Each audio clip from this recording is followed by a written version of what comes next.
your clarity and authenticity. No cap. They cannot stop watching, analyzing, thinking, every move you make. You're not just someone in the room, you're a force, a storm, untouchable, unstoppable. Nah, hold up. Can they really handle it? Can they even comprehend the rare energy you bring? They try to imitate, to predict, to control, failing every single time. And that's why you are the one setting the rules. You are untouchable. Oh yeah, let me tell you something real. This video, it's about the raw truth behind your rare qualities, the clarity that slices through chaos, and the authenticity that no mask can touch. Trust me, by the end, you will see exactly why they're obsessed, and it will blow your mind. So listen, don't blink, stay till the end, comment below your thoughts, push that subscribe button if you vibe with this energy, and yeah, this one's a tribute to you. Yes, you, the ones who rise, grind, and shine. Because without you watching, none of this intensity exists. You are the fuel. They say the world is a mirror, but most of them are too blind to see their own reflection. Oh wow. Can you feel it? The air thickens when you walk into a room, the kind of silence that screams louder than any applause. They watch. They analyze. Every subtle movement, every calculated pause, they are obsessed. Yes, obsessed. And why? Because you possess what they cannot touch, cannot steal, cannot replicate. Two rare qualities. Two invisible blades hidden in plain sight. The first is unshakable clarity, a vision so pure that chaos bends itself around it, a mind that dissects every illusion while others stumble in the dark. They see it, they fear it, they crave it. Nah, it's not arrogance if it's truth. You have the ability to perceive reality without being blinded by the world's distractions. While everyone else clings to noise, to approval, to temporary power, you move like a shadow through fire, calm, precise, untouchable. Every glance you cast, every word you choose, it's measured, deliberate, designed to leave them guessing. And yes, they notice. They cannot stop noticing. That's the second quality, relentless authenticity. In a sea of imitation, masks, and shallow ambitions, you are a storm that refuses to conform. Oh, yeah, it unsettles them. Deep down, they recognize it, the courage to exist as yourself, unapologetic, unfiltered, untamed, and it terrifies them. Here's the brutal truth. They won't admit. Your rarity isn't something you hide. It isn't something you polish to please the world. No, it is raw. It is primal. It radiates from the very core of your being, and the higher they climb, the more they find themselves drawn to it, addicted to the precision of your mind and the fire of your presence. They study your patterns, dissect your reactions, even emulate your gestures. But they can never truly reach it because it is yours and yours alone. And that is power. Yes, power doesn't roar. Sometimes it whispers. Sometimes it smiles, while chaos rages around it. And oh, the obsession this creates. That high-profile individual you think is untouchable, they are caught in your orbit, orbiting your uniqueness like a moth to a forbidden flame, unaware that the closer they get, the more they reveal about themselves. Every attempt to mimic, to influence, to control, fails. Every calculated move is undone by the simple, undeniable truth that your essence cannot be duplicated. And in that failure, they are hooked. Hooked on watching you. Hooked on chasing what they cannot have. But here's the twist. The real question that hovers over every calculated glance, every tense interaction. Why does their obsession even matter? Should it consume you? Should it define your worth? No. You don't crave their approval. You don't need their admiration. Their obsession is merely proof that your qualities, your rare, untouchable essence, reverberate louder than the loudest voices in the room. Oh wow. They cannot escape it. They are trapped in a reflection of your making. And yet, this is only the beginning. Because if they are obsessed with these two qualities now, imagine what happens when the depth of your strategy, the edge of your intellect, and the ferocity of your restraint come into full view. Can they even withstand it? Will they break or will they bend? Obsession is never silent. It shouts in shadows, in stolen glances, in the trembling of a hand that tries to hide itself. Oh yeah, they are watching. Every calculated step you take, every word you allow to slip, it's recorded in their mind, replayed like a relentless echo that won't fade. And the intensity grows. It's not admiration, it's not respect, it's fixation. A high-profile mind, trained in control and precision, caught in the gravity of your clarity and authenticity, unable to look away, unable to breathe without measuring your influence. They are drawn to it like a moth to a flame, except this flame doesn't burn. It consumes quietly, invisibly, and leaves them craving more. Nah. Let's not pretend this is simple. It isn't. They feel powerless against what you embody. Every attempt to assert dominance, to manipulate, to insert themselves into your orbit, fails spectacularly. They can strategize, they can calculate, they can mask every weakness. But you are untouchable because you operate from the rarest form of strength, unwavering self-mastery. Every subtle glance, every measured pause, every silent smile, they dissect it, they chase it, but they cannot own it. And the more they try, the more they reveal themselves. Oh wow. It's beautiful, isn't it? To witness the unraveling of obsession without lifting a finger. To know that power does not roar, but whispers. And in that whisper lies control beyond their comprehension. They are trapped not by your hands, not by your schemes, but by the simple truth that you cannot be replicated. That's why they are desperate. Yes, desperate. Desperate to possess what they cannot imitate, to understand what cannot be taught, and the madness grows, silently, invisibly, persistently. And yet, here's the brutal revelation. Obsession is a mirror. They are not chasing you. They are chasing the reflection of what they fear they cannot become. Every glance they steal, every word they measure, it's a confession. A confession that your qualities, clarity, authenticity exist in a league beyond the superficial, beyond the ordinary, beyond the grasp of those who settle for imitation.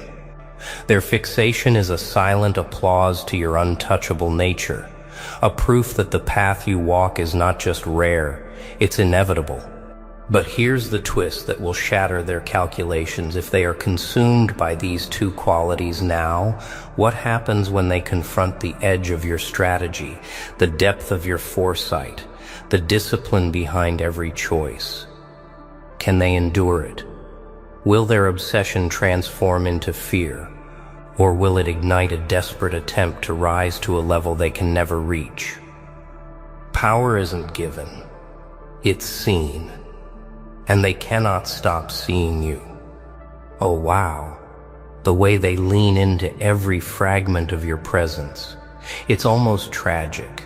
Tragic because they think observation equals understanding, that fascination can unlock the secrets of what you embody. Nah, it cannot. They can measure, calculate, imitate gestures, mimic tone, but the essence, the rare alignment of clarity and authenticity remains untouchable, beyond their reach. And that, my friend, is what drives them insane in the quietest way possible. Yeah, every move they make, every strategy they craft, it's a reaction, not an action. They are compelled by forces they cannot name, unable to resist the gravitational pull of your mind, your precision, your unwavering truth.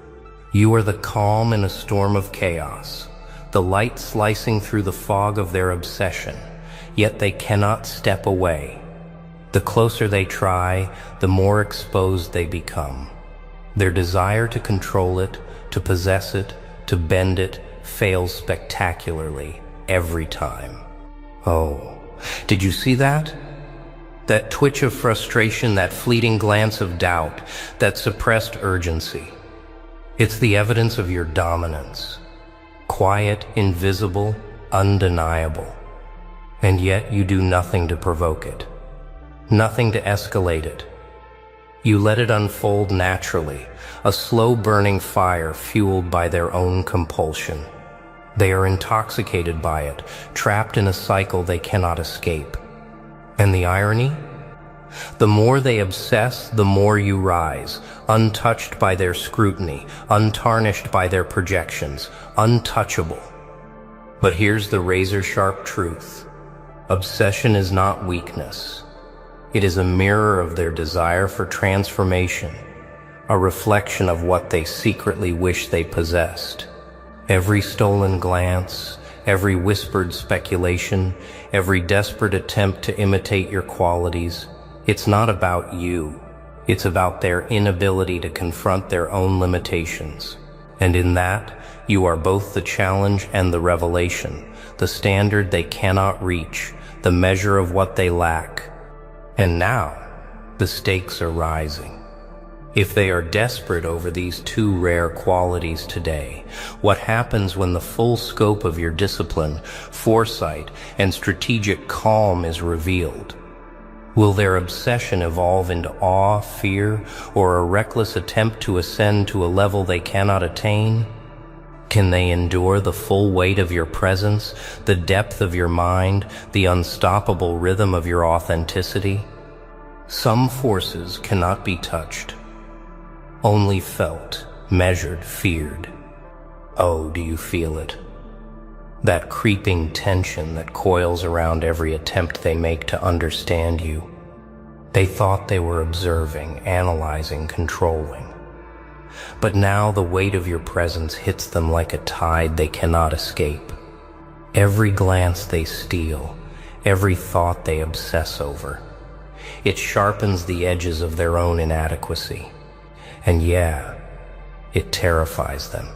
Not because they are weak, but because they are facing something untouchable, something pure, something aligned so perfectly that resistance is futile. Nah, don't mistake their fear for respect. They are obsessed because they recognize power that cannot be learned, strength that cannot be mimicked, and vision that cannot be diluted. They see your clarity, that rare ability to cut through confusion, to dissect reality with precision. They see your authenticity, that relentless refusal to conform or compromise, and the combination? Unstoppable. In every room they enter, every conversation they witness, every interaction you allow, they are caught, captive. And the more they try to control the narrative, the more it slips through their fingers. Oh wow, the irony is exquisite. Their obsession grows with every failed attempt to touch what cannot be touched. Their strategies crumble in the face of a calm they cannot unsettle. They measure every pause, analyze every reaction, anticipate every move, but you are already 10 steps ahead, silent, unshakable, invisible in the way that matters most. And yet, they do not notice the strategy. They only feel its effect. That's the beauty. That's the danger. Every flicker of doubt in their mind, every tremor in their composure is proof of what they cannot possess. They are ensnared, not by force, but by inevitability. The more they chase, the deeper they fall into the gravity of your being. They are addicted to watching, analyzing, imagining, yet powerless to intervene. Their obsession is a mirror of your dominance, and every reflection exposes their desperation. Yeah, it's relentless, unstoppable, intoxicating. But here's the question that will shatter the illusion completely. If they are consumed by these two rare qualities now, can they withstand the revelation of your full depth, your foresight, your discipline, the silent authority that commands without speaking, that influences without touching, that conquers without striking? Will they survive the awakening of the mind they cannot bend, the presence they cannot shadow, the force they cannot resist?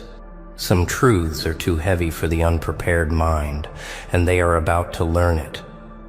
Oh wow, the moment is here. The tension you've felt, the invisible gravity that pulled them closer, the obsession that has consumed their every thought, they are facing it in full force. Every glance they stole, every strategy they tried, every desperate calculation, they collide with the reality of your presence, unyielding, unshakable, undeniable. And yeah, it overwhelms them, not because they are weak, but because they are encountering a force they cannot bend, a clarity they cannot dilute, a truth they cannot escape. Nah. Let's not mistake their desperation for understanding. They are obsessed because you embody what cannot be manufactured, a mind that sees beyond the noise, a soul that refuses compromise. They want it, they crave it, but it is untouchable. Their attempts to mimic, to manipulate, to control, you anticipated all of it. Every twitch of frustration, every flicker of hope, every moment of tension, they misread it, misjudge it, fail spectacularly, every time. And in that failure lies your power, quiet, invisible, lethal. Oh, do you see it? The way they bend inward, trapped in their own fixation, unraveling while pretending control.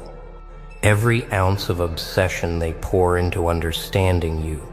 They feed your rise, your clarity, your authenticity. You do not chase. You do not provoke. You simply exist, and the force of your essence does the rest. They are consumed by a fire they cannot touch, a brilliance they cannot dim, a presence they cannot claim. And yeah, it's intoxicating. They are powerless against it, and that's exactly how it should be. Every step you take forward, every calculated pause, every silent observation, they mirror it, mimic it, but fail. Because these qualities, clarity and authenticity, cannot be copied, they cannot be learned. They exist in their purest form only in the one who refuses compromise, who walks with precision, who commands without shouting, who conquers without striking. Oh wow, it is both devastating and beautiful to watch. Their obsession transforms into awe, desperation into helpless fascination, and their fixation becomes proof that the rarest qualities always dominate, always captivate, always define the course of influence. And here's the final truth they cannot escape. Obsession is powerless against mastery. It cannot manipulate it. It cannot possess it. It can only admire from a distance, tremble in its shadow, and recognize that some forces are not meant to be contained. Nah, they will try, they will strive, they will study, they will chase. But the force you carry, the clarity you wield, the authenticity you embody, it will never belong to them. Their obsession is a reflection of your inevitability, a confirmation that what they cannot grasp defines the very height they aspire to reach. And now, the question lingers in the silence they cannot break. Will they rise to meet it, or will they crumble beneath the weight of what they cannot touch? Either way, the answer has always been yours. Oh, wow. Can you feel that? The obsession, the tension, the undeniable power you hold, it's real. They watched, they analyzed, they tried to catch up, but you're untouchable, unstoppable, unmatched. And yeah, that's the truth you need to own today. Nah? Don't let anyone tell you who you are, or what you can be, the clarity you carry, the authenticity you radiate. It's rare, it's dangerous, it's magnetic, and the people who try to chase it, let them. Their obsession is proof that your energy cannot be duplicated and never will be. Oh yeah, remember this moment. Let it fuel you, push you, sharpen you. Comment below your thoughts. Drop a super thanks. If you felt this energy hit your soul, and share this video with anyone who needs to see what it means to own your rare, untouchable qualities. You are the storm, the force that cannot be ignored, the power they secretly crave. So rise, shine, and never let them dim your fire. They told him it couldn't be done, not because it was impossible, but because it was inconvenient for everyone who benefited from his silence. One man standing still can be ignored. One man standing up becomes a problem, and one man refusing to kneel becomes a threat. This is not a story about comfort. This is not a story about hope wrapped in soft words. This is a story about pressure, about being outnumbered, outvoiced, outfinanced, and still choosing to move forward when every door is slammed shut. This is the story of one man versus the whole coven. The core keynote of this speech is the power of unwavering individual conviction when standing against a collective built on fear, conformity, and control. At its heart, this idea confronts one of the deepest human instincts, the need to belong. The coven represents more than enemies or opposition. It symbolizes systems, groups, traditions, and social pressures that maintain power by discouraging independent thought. The keynote explains that most people are not defeated by force, but by the fear of isolation. This is why the coven rarely attacks openly at first. Instead, it uses silence, doubt, and social exclusion as weapons, because rejection is often enough to make a person abandon their own truth. The emphasizes that standing alone is not a sign of weakness or failure, but often evidence of clarity. When one man separates from the collective, he loses comfort but gains focus. Without applause or validation, motives become pure. There is no performance, no pretending, only purpose. This solitude forces growth. It strips away dependency on approval and replaces it with self-reliance. The keynote argues that true strength is not loud or aggressive. It is quiet endurance. The ability to continue despite misunderstanding is what transforms an individual from vulnerable to unbreakable. Another critical layer of this keynote is the idea that collective power is often an illusion. The coven appears strong because of numbers, but its unity is fragile, held together by shared fear rather than shared vision. Individually, its members doubt, hesitate, and comply. The keynote reveals that systems like this rely on the belief that resistance equals destruction. Once a single person survives defiance, the spell weakens. The man becomes living proof that obedience is not the only path, and that proof is dangerous. It introduces possibility, and possibility is the enemy of control. The keynote also reframes suffering. Pain, loss, and resistance are not portrayed as obstacles, but as refiners. Pressure is shown as a tool that sharpens identity. Each setback removes illusions about fairness, support, and instant reward, and replaces them with discipline and patience.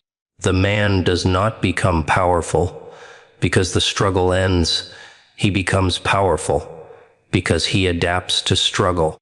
This reinforces the idea that resilience is built, not granted. Importantly, the keynote warns against seeking validation from those committed to misunderstanding you. Explaining yourself endlessly drains energy and reinforces dependency. The moment the man stops asking for permission, he reclaims authority over his path. Silence, in this sense, is not surrender but strategy. It is the transition from reaction to intention. This shift marks the true turning point, not when the coven weakens, but when the man no longer needs to defeat it to move forward. Finally, the keynote concludes with a profound redefinition of victory. Winning is not about destroying the opposition or being publicly acknowledged. It is about becoming immune to manipulation, fear, and external control. The man's success is internal before it is visible. By refusing to kneel, he dismantles the coven's true power over him. History, the keynote reminds us, does not remember the many who enforced the system, but the few who challenged it long enough to change direction. In essence, this keynote teaches that individual courage disrupts collective fear, that loneliness can be a forge rather than a sentence, and that one man who stands firm can expose the weakness of an entire system built on compliance. The second keynote centers on transformation through pressure and the strategic evolution of strength when facing sustained opposition. It explains that the real battle is not against the coven itself, but against the internal erosion that prolonged resistance can cause. The coven's most effective weapon is not force, but attrition. By applying continuous pressure, small losses, repeated setbacks, public doubt, and private isolation, it attempts to drain the individual's emotional and mental reserves. The keynote highlights that most people do not fail because of one catastrophic blow, but because they slowly lose the will to continue. Understanding this changes how struggle is perceived. Endurance becomes the true measure of power, emphasizes that pressure is not merely something to survive, but something that actively reshapes identity. When comfort, validation, and security are stripped away, what remains is the core self. The man is forced to confront his motivations without illusion. He learns whether his purpose is strong enough to exist without applause. This process is painful, but it is also clarifying. The keynote explains that hardship acts as a filter, removing dependency on external approval and replacing it with internal discipline. Strength stops being emotional and becomes structural, built into habits, decisions, and long-term resolve. Another key aspect of this keynote is the shift from reaction to intention. At the beginning, the man responds emotionally to attacks, defending himself, explaining his motives, and attempting to be understood. This keeps him tied to the coven's narrative and drains his energy. The keynote explains that true growth begins when he stops engaging on their terms. Silence becomes a deliberate choice, not a sign of defeat. By refusing to react, he regains control over his time, focus, and direction. This is where strategy replaces survival. He also explores the importance of patience. The coven operates on immediacy. It wants quick compliance or quick collapse. The man, however, learns to think in longer timelines. He stops measuring progress by instant wins and starts measuring it by durability. This long-term mindset allows him to absorb losses without internal collapse. Each setback becomes information rather than evidence of failure. The keynote shows that patience is not passive, it is active restraint guided by vision. As the man evolves, his methods change. He no longer tries to confront the coven head-on because he understands that fighting a system directly only strengthens it. Instead, he builds independently. He develops skills, resources, and alternatives that do not require approval. The keynote explains that quiet growth is often more threatening than open rebellion. While the coven focuses on defending existing structures, the man creates new ones. This shift in approach marks the moment when he stops being a target and starts becoming an uncontrollable variable. He also reveals how sustained resilience destabilizes collective fear. The coven's unity begins to weaken, not because it is attacked, but because it is exposed. When the man continues without collapsing, the myth of inevitable failure dissolves.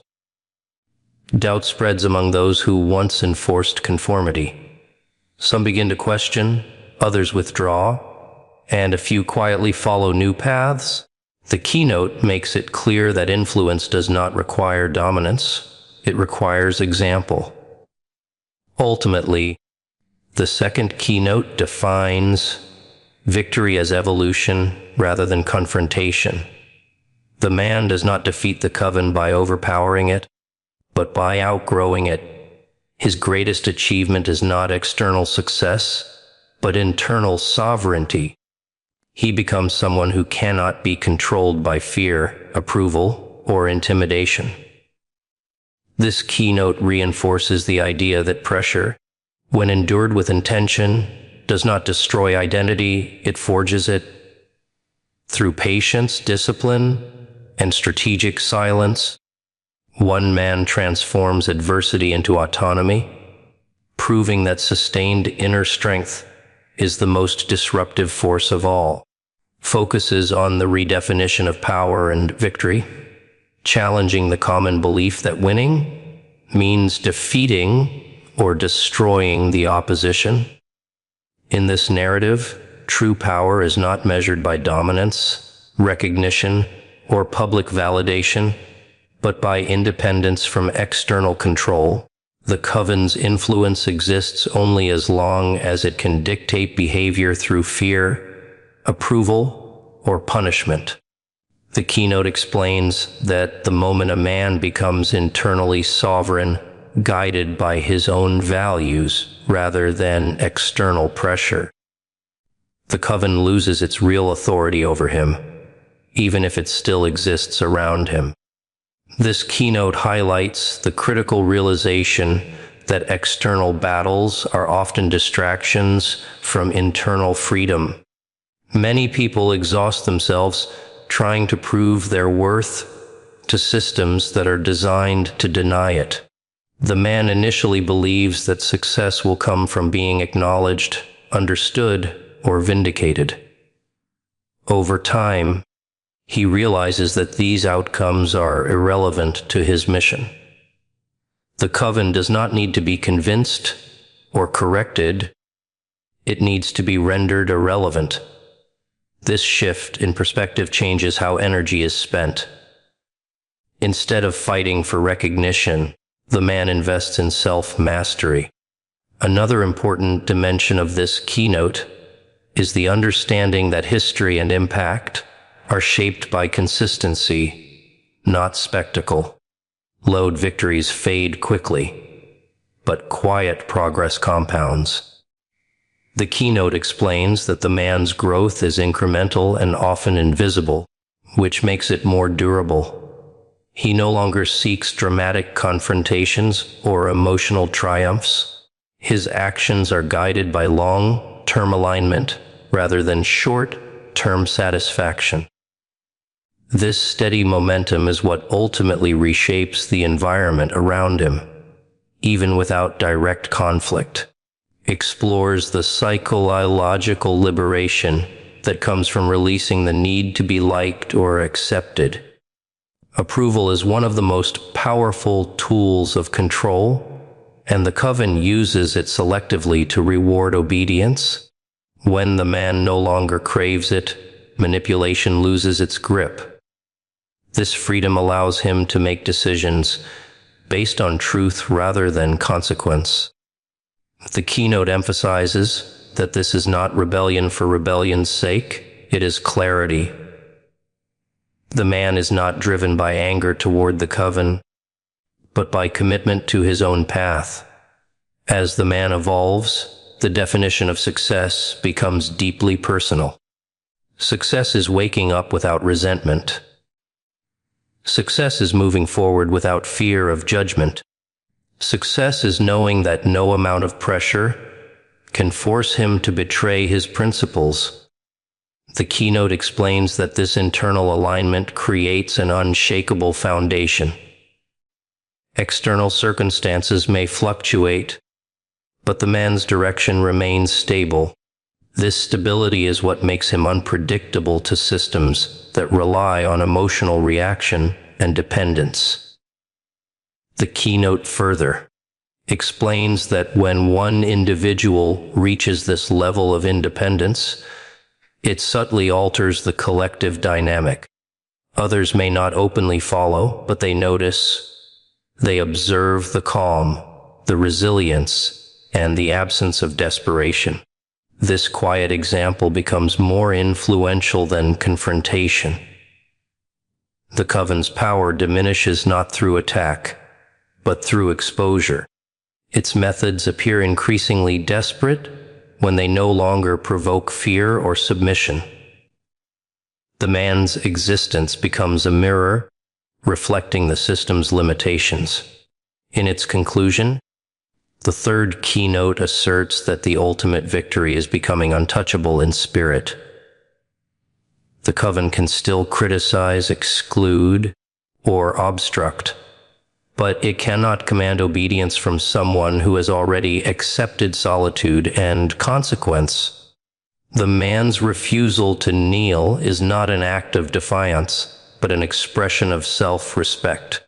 By redefining power as inner autonomy and victory as self-alignment, this keynote delivers its strongest message. When a man masters himself, no collective, no matter how large, can truly own him. The fourth keynote focuses on the ripple effect of individual defiance and how one man's refusal to submit alters reality beyond his own life. It explains that influence does not begin with followers, platforms, or authority, but with example. The coven maintains control by convincing people that resistance is rare, dangerous, and futile. Most individuals comply not because they believe deeply, but because they assume they are alone in their doubt. When one man stands firm and survives, he silently disproves this belief. His endurance introduces a new possibility into the environment, and possibility is far more disruptive than confrontation. Emphasizes that change rarely happens in the moment of defiance. It unfolds afterward, slowly and quietly. The man does not immediately inspire rebellion or mass support. Instead, his actions plant seeds in minds that were already questioning but lacked courage. The keynote explains that courage is often dormant, not absent. Seeing someone endure consequences without collapsing awakens this dormant courage in others. They may never openly credit him, but their internal alignment begins to shift. The system weakens, not because it is attacked directly, but because belief in its inevitability erodes. Another critical insight of this keynote is that the coven underestimates the power of psychological permission. When one man refuses to kneel, he gives others unconscious permission to imagine alternative paths. This does not require speeches or persuasion. It happens through observation. People start realizing that compliance is a choice, not a law of nature. The keynote highlights that systems of control depend heavily on invisibility, on the idea that there is no alternative. Once an alternative is demonstrated, even quietly, the system must work harder to maintain order. Also addresses the loneliness that comes with being the first. The man does not immediately receive gratitude or acknowledgement. In fact, he may face increased hostility because he represents a threat to shared comfort. The keynote explains that pioneers are rarely celebrated in real time. They are often isolated, criticized, and misunderstood because their presence forces others to confront their own compromises. This isolation is not a sign of failure, it is evidence of impact. The man learns to accept this solitude as part of the role he never asked for but stepped into. As time passes, the coven begins to shift, not dramatically, but subtly. Some members distance themselves, others soften their stance.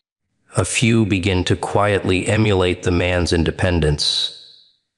The keynote explains that collective change often masquerades as coincidence. It rarely announces itself. What once seemed immovable starts to adapt, not because it has grown wiser, but because it has been forced to acknowledge a new reality. The man does not control this process, and he does not need to. His responsibility was only to remain consistent. Also reinforces that influence without attachment is the most powerful form.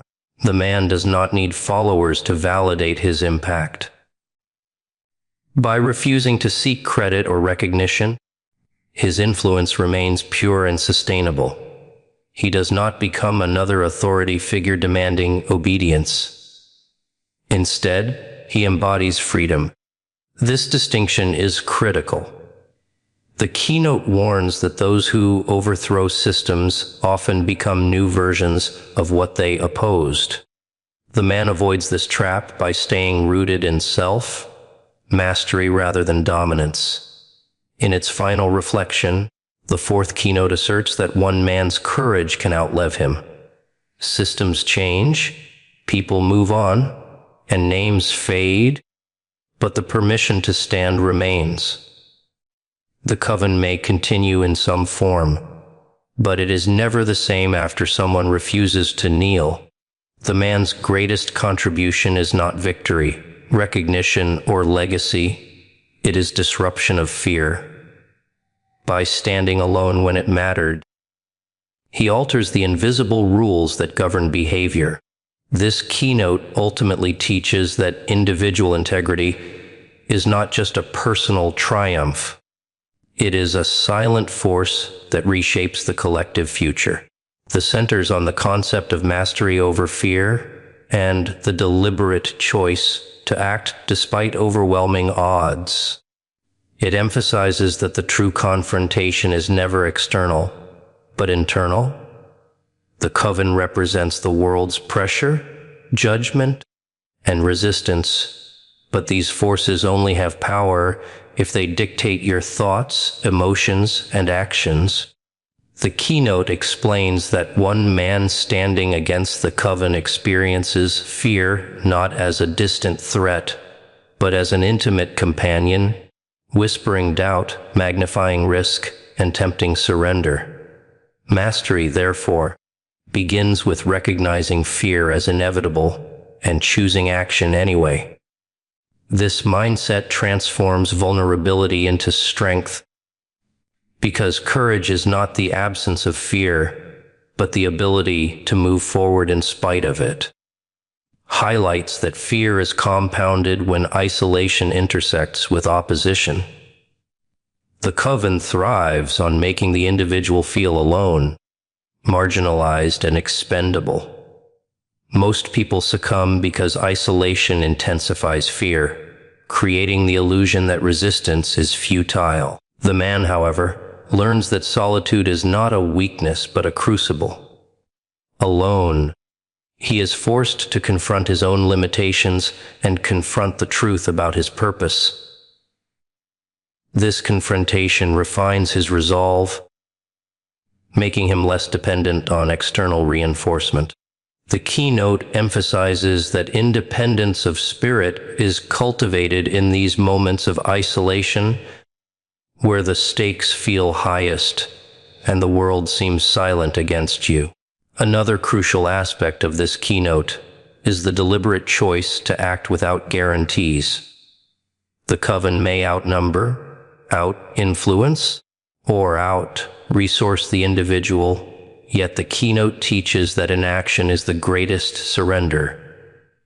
Waiting for certainty, validation, or favorable conditions only strengthens the system of control. The man realizes that his impact does not depend on immediate success or recognition. Acting with integrity, even when results are uncertain, accumulates momentum over time. The keynote underscores that the small, consistent choices to act with purpose erode the foundations of the coven more effectively than any overt confrontation could. Also explores the transformative power of patience combined with persistence. Immediate victories are rare. Sustained endurance is what reshapes both character and environment. The man's repeated choices to confront fear and maintain his path, despite exhaustion or doubt, gradually weaken the psychological hold of the coven. Persistence converts resistance into inevitability. The keynote illustrates that slow, unwavering action carries more weight than dramatic gestures. It is not the loudest voice that changes the world, but the one that refuses to be silenced, step by step, day by day. The importance of redefining what it means to win. Victory is not measured in applause, conquest, or public validation. It is measured by consistency, self-sovereignty, and the refusal to compromise core values. By mastering fear and acting despite it, the man achieves autonomy, the most profound form of power. The coven can still attempt to intimidate, isolate, or manipulate, but the man is no longer vulnerable to these tactics. The keynote teaches that the real battlefield is inside the mind, and winning there changes the entire dynamic outside it. Finally, the keynote emphasizes that mastery over fear creates ripple effects that extend far beyond the individual. Others observe resilience, whether consciously or unconsciously, and begin to reconsider their own compliance. The coven's influence diminishes, not because it has been confronted head-on, but because its ability to intimidate has been neutralized. The man's courage is contagious, though he does not seek followers. It exists as a quiet, powerful example that others may one day follow. In essence, the keynote asserts that true power lies in fearlessness paired with deliberate action, and that one man who masters both can transform not only himself, but the entire environment that once sought to suppress him. Focuses on the inevitability of legacy through resilience and the idea that one man's actions, grounded in unwavering conviction, ripple far beyond immediate circumstances.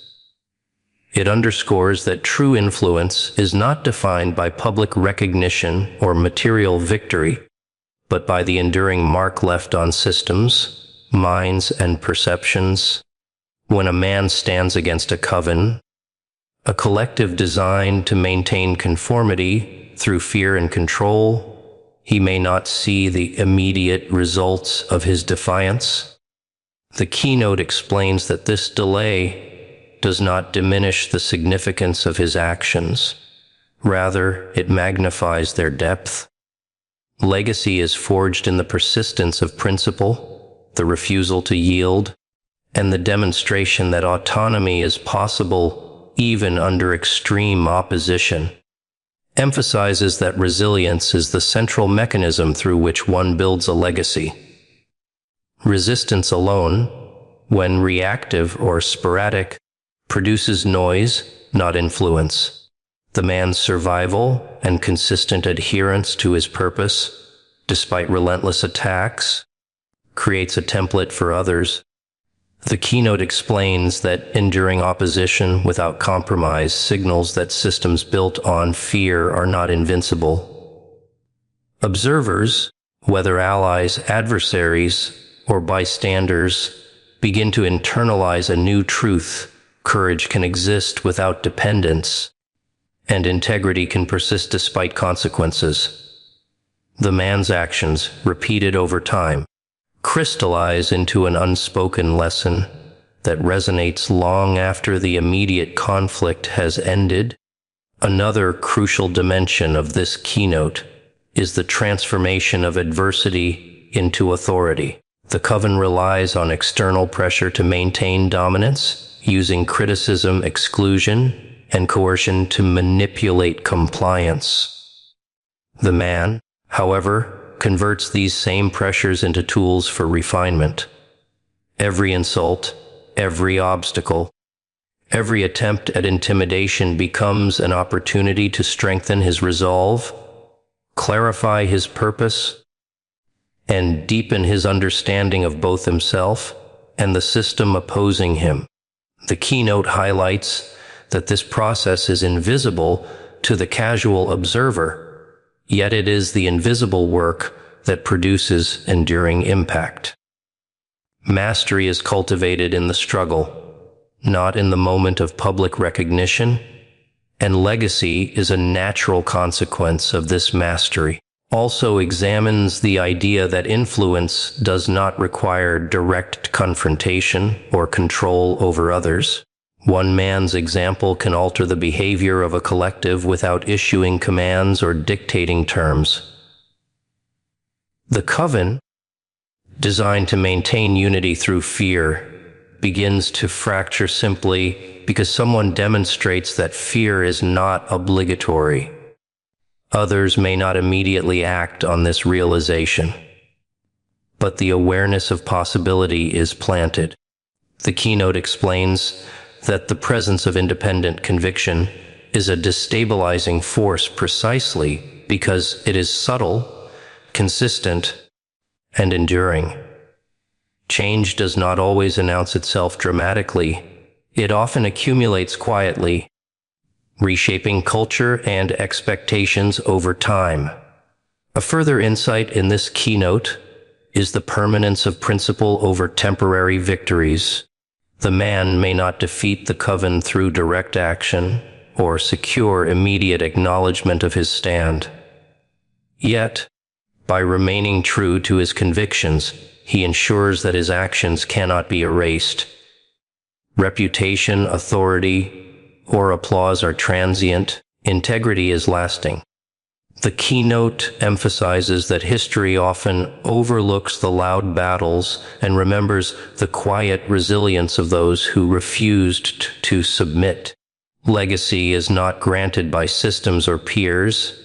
It is created through steadfast adherence to one's principles, particularly when doing so carries the highest risk. Finally, the keynote asserts that this form of enduring influence transcends the individual. While the man stands alone in opposition, his courage becomes a reference point for anyone observing the conflict.